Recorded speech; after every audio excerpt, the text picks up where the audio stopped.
Jeffrey, you have at least a handful of Republicans publicly threatening to vote against this measure. You have reports that have surfaced suggesting that this would actually add to the deficit and would benefit wealthier people versus poor people. So with all of that in mind, how likely is this bill going to pass by Thursday?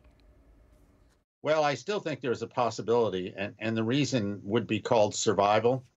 If they fail to get this accomplished, I think their own voters are going to take it out on their Senate Republican colleagues and their House Republican colleagues come next November. I mean, it's incumbent presidents. I can tell you, as a almost a unbreakable rule from at least 1938 until President Obama's last congressional election, never do well in these elections. So there's no reason really to expect that President Trump would break that pattern.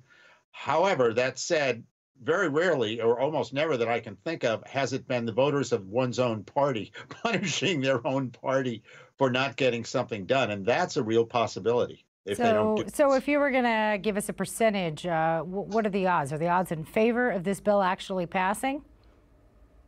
Yeah, I think they are, barely. I'd say it's a little over 50% at this point. Ooh. I mean, some of these criticisms are perfectly legit.